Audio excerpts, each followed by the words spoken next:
I want to start by saying that I am not the kind of person who believes in things I can't explain. I spent 12 years as a forest ranger in the Appalachian Range, 12 years of pre-dawn patrols, wildlife surveys, lost hikers, illegal campfires, and paperwork. So much paperwork. I've dealt with black bears that wandered too close to campsites, mountain lions that were never supposed to be that far east, and more than a few people who went into the woods with bad intentions. I know what the forest sounds like at night. I know what it smells like after rain. I know the difference between a branch snapping under an animal and a branch snapping under a boot. I know all of that. And I'm still not sure what I encountered in Section 9. I left the Ranger Service 8 months ago. My supervisor filed the paperwork as a medical leave of absence. That's the official version. The unofficial version is that I sat in my truck at the edge of Section 9 for 6 hours one morning, engine running, hands shaking, unable to make myself go back in. I've never told this story publicly, but I need to. So, let me start at the beginning. My name is Danielle. I won't give you my last name or the exact location of the park where I worked, not because I'm trying to be mysterious, but because I still have friends in that service, and I don't want what I'm about to say to create problems for them. I'll call the Forest Coldwater National Forest. That's not its real name. Section 9 is real, though. Every ranger station divides their territory into numbered sections for patrol purposes. Sections 1 through 8 were standard, trails, campsites, fire roads, the usual infrastructure. Section 9 was different. It was the northeast quadrant of the forest, about 14 square miles of old-growth woodland with no maintained trails, no camping permits issued, and no cell service. The official reason we didn't encourage visitors to go into Section 9 was terrain. The topography was unpredictable. Deep ravines, unstable ground near the creek beds, limited visibility due to canopy density. A hiker who twisted an ankle in Section 9 could be genuinely difficult to reach. That was the official reason. The unofficial reason, the one we passed down from ranger to ranger the way you pass down folklore, was that Section 9 had a high rate of what we called behavioral incidents. That's ranger language for people who went in came out acting strange. Not everyone, not even most people, but enough that there was a pattern. We'd find hikers who'd wandered off the adjacent trails into Section 9 territory, usually by accident, usually not very far in, and when we found them, they were fine, physically fine, no injuries, no dehydration, nothing you could point to on a chart, but they were quiet, distracted. They described feeling like they were being watched. A few described hearing sounds they couldn't identify, low sounds, almost below the range of hearing, they'd say, more felt than heard. We wrote it up as disorientation from unfamiliar terrain, mild anxiety response, nothing medically significant, and we moved on. I moved on too. For 9 years I worked the edges of Section 9 without thinking much about it. Then came the winter of my 10th year. It started with the deer. In mid-November, during a routine patrol along the eastern boundary of Section 9, I noticed something I'd never seen in a decade of working that forest. The deer had moved, not just relocated, disappeared. The eastern boundary of Section 9 had always had a healthy whitetail population. I documented them for years in my wildlife surveys, and in the span of about 3 weeks they were simply gone. No carcasses, no signs of predation, no disease indicators. Gone. I mentioned it to my colleague, a ranger named Priya, who'd been working Coldwater for longer than I had. She looked at my survey notes, didn't say anything for a long moment, and then said, "Check the camera traps, the ones on the Section 9 boundary." We had 6 motion-activated camera traps placed along the tree line, standard wildlife monitoring equipment. I pulled the footage the next morning. 5 of the cameras had captured normal activity. A few raccoons, a coyote, some birds. The 6th camera, the one positioned deepest into the Section 9 boundary, had captured something else. Quiet. I'm going to describe what I saw carefully because I've gone over it many times and I want to be precise. The footage was time-stamped 2:14 a.m. on a Wednesday. The camera triggered on motion. The frame showed the tree line, dense, dark, the pine trunks pale in the infrared light. At the far edge of the frame, partially obscured by branches, there was a shape. It was tall, taller than a man, but the proportions were wrong for a bear, too thin, too elongated.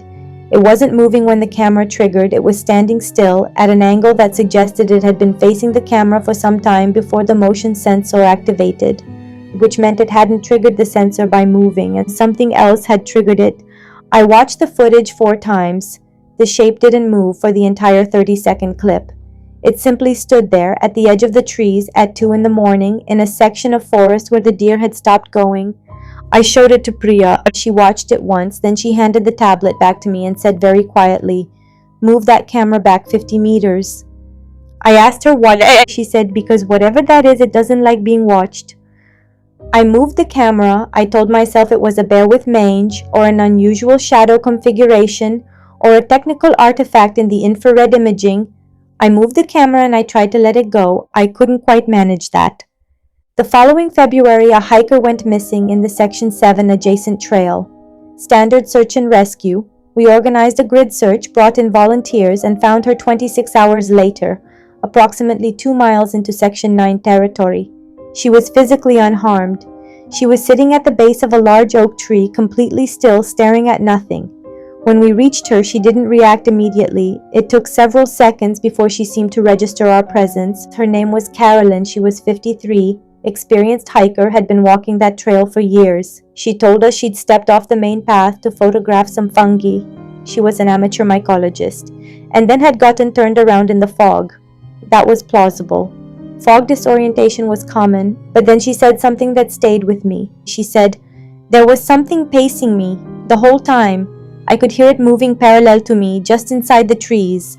I never saw it, but I could hear it. It wasn't trying to hide, it just wouldn't come out." I asked her to describe the sound.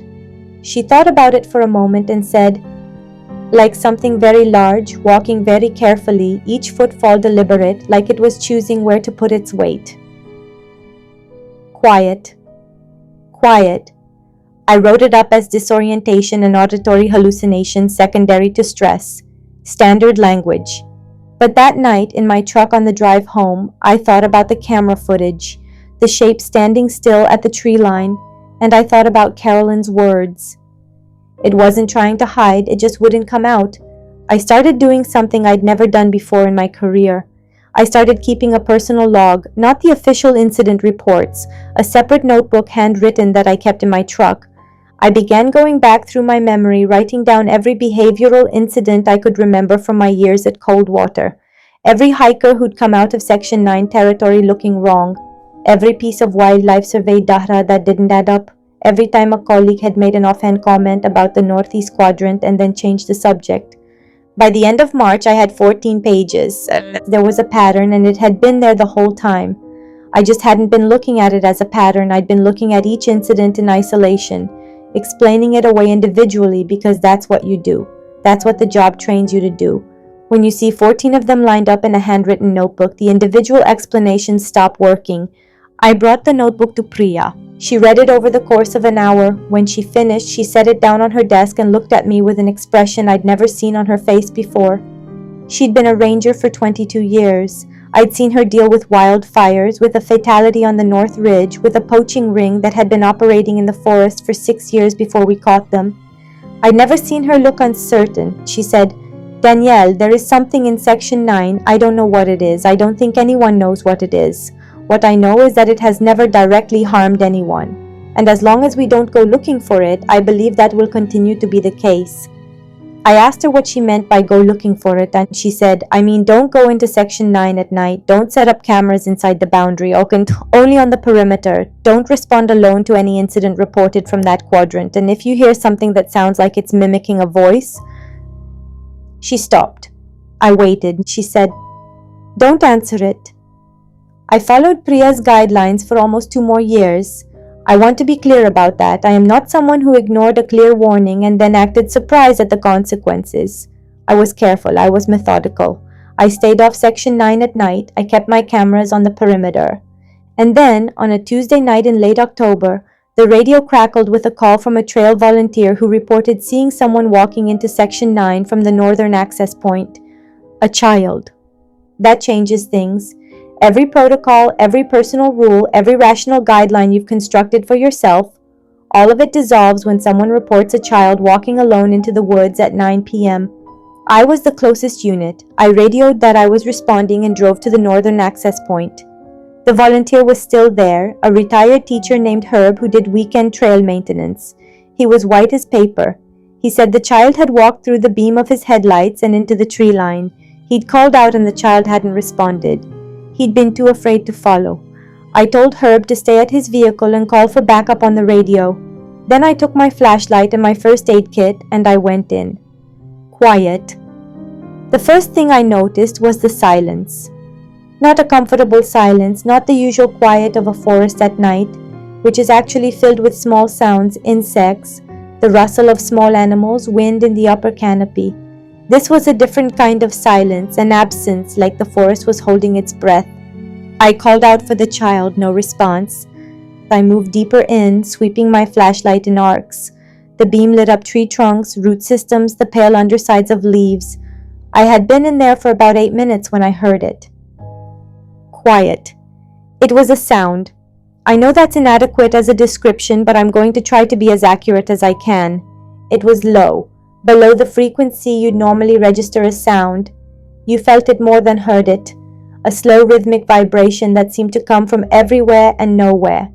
And underneath it, or woven through it, something that almost sounded like a voice. Not words, not language. Something that had the cadence and the shape of a voice without being one. The way a recording sounds when it's slowed down too far. I stopped walking. I remembered what Priya had said. If you hear something that sounds like it's mimicking a voice, don't answer it. I did not answer it. I stood completely still, flashlight pointing at the ground, and I waited. And then about 30 feet ahead of me, something moved. It stepped out from behind a tree, or I think it stepped. Movement wasn't quite the right word for what it did. It was more like it rearranged itself into a position where I could see it, like it had been there all along, occupying the space differently, and then chose to be visible. Quiet. It was tall, 7 feet, maybe more. The proportions were wrong, too long in the limb, too narrow in the body, the head set at an angle that didn't match the neck. Its skin, if it was skin, was the color of dead bark. It had no features I could identify from 30 feet away in a flashlight beam. Just a shape, a suggestion of a face where a face should be. It was completely still. It was looking at me. We stood there for what felt like a very long time. I know from my watch that it was approximately 40 seconds. I did not move, I did not speak. I kept my flashlight pointed at the ground because some instinct told me that pointing it directly at the creature would be interpreted as aggression, and then slowly it turned. Not the way an animal turns, not the way a person turns. It rotated almost mechanically until it was facing away from me, and it walked back into the trees. I stood there for another full minute before I could move my legs. Then I walked, and not ran, walked, because I was certain that running would trigger something I didn't want to trigger, back toward the tree line. Herb was standing at his truck, radio in hand. He saw my face and didn't say anything. There was no child. We searched the area with a full team the next morning. No child had been reported missing in the county. There were no small footprints at the northern access point. Whatever Herb had seen in his headlights was not a child. I filed my incident report and listed the cause of the call-out as a false alarm, probable misidentification by the volunteer. That's what went into the official record. What went into my personal notebook was different. I told Priya what I'd seen the following morning. She listened without interrupting. When I finished, she was quiet for a long time. Then she said, "You didn't answer it." I said no. She nodded slowly. That's why you're okay?" I asked her what would have happened if I'd answered. She didn't respond to that. She just said, "There have been other rangers before both of us. Not everyone followed the same guidelines." I didn't ask what happened to them. I think some part of me already knew I didn't want the answer. I worked cold water for another 7 months after that night. I did my job. I followed the guidelines. I never went back into Section 9, but something had changed in how I experienced the forest. I'd spent 12 years finding it peaceful. After that October night, I found it watchful. I couldn't shake the feeling, even in the middle of the day, even in the sections far from Section 9, that something was aware of me, that it had noted my presence and filed it away somewhere in whatever passed for its memory. 8 months ago, I sat in my truck at the edge of Section 9 and understood that I was done. I put in my medical leave paperwork that afternoon. I don't know what lives in Section 9. I've done a lot of reading since I left: folklore, cryptozoology, acoustic biology, behavioral ecology. I found things that are interesting, things that might be adjacent to what I experienced. I haven't found an explanation that satisfies me. What I do know is this: the forest keeps its secrets better than we keep ours. There are things in old-growth woodland that have existed longer than our trail maps, longer than our park service, longer than our names for anything, and most of them have learned over a very long time that the best way to coexist with humans is to stay invisible. Whatever is in Section 9 has learned that too. It's just that sometimes, late at night, when a foolish ranger comes looking for a child who was never there, it decides briefly to let itself be seen. And then it turns around and then it walks back into the trees, and then you go home and you try to remember what it felt like to think the forest was peaceful. My name is Danielle. I spent 12 years as a forest ranger. I know what I saw. If you work in the wilderness, if you patrol old forest or lead search and rescue or spend nights in places most people never go, I'd like to hear from you. I don't think I'm the only one. I'll be posting more stories here. Some from my own years in the service, some from others who've reached out. If you've experienced something you can't explain and you're looking for somewhere to tell it, you found it, and thank you for listening. If this story stayed with you, subscribe as new stories every week. And if you have one of your own, leave it in the comments. I read everything. Until next time, stay out of Section 9.